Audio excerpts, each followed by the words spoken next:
नमस्ते दोस्तों। हड्डियाँ हमारे शरीर के वे पिलर्स हैं जो हमें दिखाई तो नहीं देते हैं, पर पूरे शरीर का आधार तो वे ही हैं। हड्डियाँ हमारे पूरे स्ट्रक्चर को खड़ा रखती हैं, हमारे आंतरिक अंगों को सुरक्षा प्रदान करती हैं और हमारे चलने फिरने को संभव बनाती हैं। पर ये मजबूत हड्डियाँ भी उम्र के साथ अन्य अंगों की तरह बदलने लगती हैं, ढलने लगती हैं। अधिकतर लोग मानते हैं कि हड्डियों में ये सब परिवर्तन उम्र के साथ अचानक आते हैं, पर यह सत्य नहीं है। हड्डियों में परिवर्तन उनके सामने आने के यानी उन परिवर्तनों के सामने आने के कई साल पहले ही प्रारंभ हो चुके होते हैं। आज हम डॉक्टर राम सेहत पॉडकास्ट में हमारी हड्डियों के तंत्र पर होने वाले उम्र के प्रभावों के बारे में बात करेंगे और यह भी बात करेंगे कि इन बदलावों के बारे में हम क्या कर सकते हैं। ये जो चेंजेस आ रहे हैं, हम इनको किस तरह से रोक सकते हैं या किस तरह से उनके उम्र के प्रभावों का उम्र के प्रभावों का जो असर आता है उसको कम कर सकते हैं। सर्वप्रथम तो यह जानना आवश्यक है कि हमारी हड्डियां एक पूर्ण सजीव बनावट है। ऐसा नहीं है कि हड्डियां कोई मृत चीज़ है, ये बिल्कुल सजीव होती हैं और इनके अंदर जो मौजूद होते हैं लिविंग टिश्यू, वे लगातार नया रूप लेते रहते हैं और इस प्रोसेस को, इस क्रिया को कहते हैं बोन रीमॉडलिंग और यह कार्य पूरी उम्र जारी रहता है। बचपन और जवानी में तो हड्डियों का नव निर्माण उनमें होने वाले लॉस या नुकसान या कमी से अधिक होता है और ऐसा जन्म से लेकर कोई 30 वर्ष की उम्र तक होता रहता है।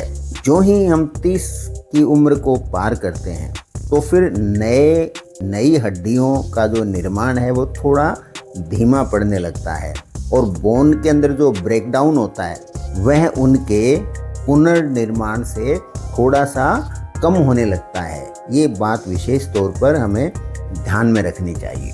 यह सब उम्र का स्वाभाविक प्रभाव होता है। जब हम कोई 40 की उम्र को पार करते हैं तो प्रतिवर्ष हमारी हड्डियों की बनावट का कुछ हिस्सा कम होने लगता है। नई कोशिकाएं बनना भी थोड़ा कम होने लगता है। आंतों से कैल्शियम का जो एब्जॉर्प्शन होता है, शारीरिक गतिविधियों में जो हल्की सी गिरावट आने लगती है और हार्मोन्स में परिवर्तन होने लगते हैं। अब यदि ऐसे में यह क्रिया ज़्यादा होने लगे, यानी बनावट कम हो और हड्डियों का लॉस ज़्यादा हो, ऐसी यदि क्रिया तेज़ी से होने लगे तो इसको हम कहते हैं ऑस्टियोपोरोसिस। ऑस्टियोपोरोसिस में हड्डियां इतनी कमज़ोर हो जाती हैं कि उनमें स्वतः ही फ्रैक्चर हो सकते हैं। हल्की सी गतिविधि से भी कोई न कोई हड्डी है वो क्रैक हो सकती है।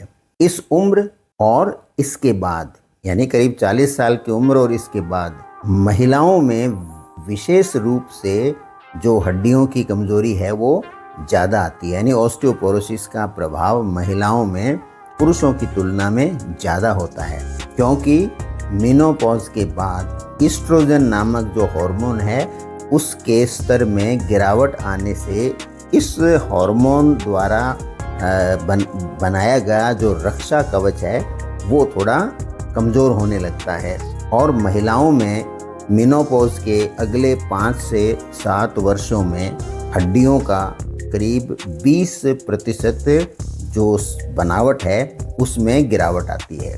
यानी मेनोपॉज के बाद में औरतों की हड्डियों में आप कह सकते हैं कि 20 से 25% तक कमज़ोरी आ जाती है।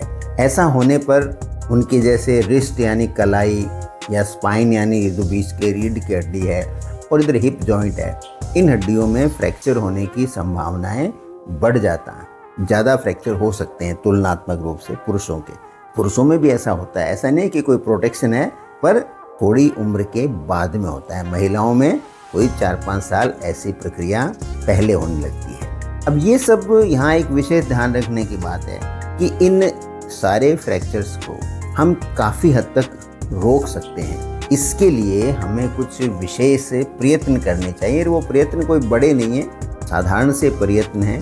यदि वो हम प्रयत्न करते हैं छोटे छोटे, तो हम हमारे हड्डियों में होने वाली ऑस्टियोपोरोसिस और उसके बाद उसके फलस्वरूप जो होने वाले फ्रैक्चर्स हैं उनको काफ़ी हद तक रोक सकते हैं, कम कर सकते हैं। एक तो देखिए, आपको दूध, दही, रागी, तिल और हरी सब्जियां, इनका सेवन कीजिए, जिससे आपके शरीर को प्राकृतिक कैल्शियम पर्याप्त मात्रा में मिले।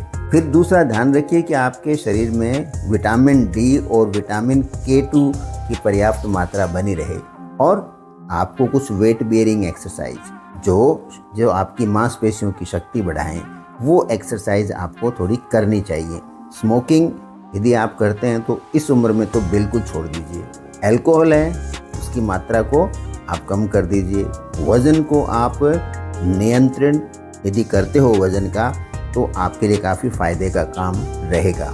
याद रखिए कि हड्डियों का कमज़ोर होना आपकी नियति नहीं है। थोड़ी बहुत कमज़ोरी होती है मानव उम्र के साथ, लेकिन आपकी नियति नहीं है।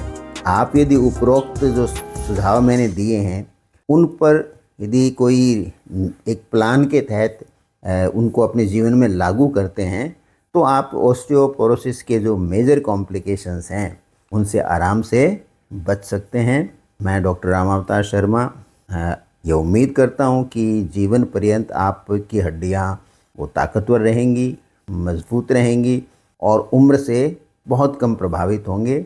यह कहते हुए मैं अब इसको पॉडकास्ट को यहाँ साइन ऑफ करता हूँ। और सुनने के लिए धन्यवाद। और इम्प्लीमेंट कीजिए अपनी लाइफ में जो सुझाव हैं और जानिए हड्डियों के महत्व को। Thank you.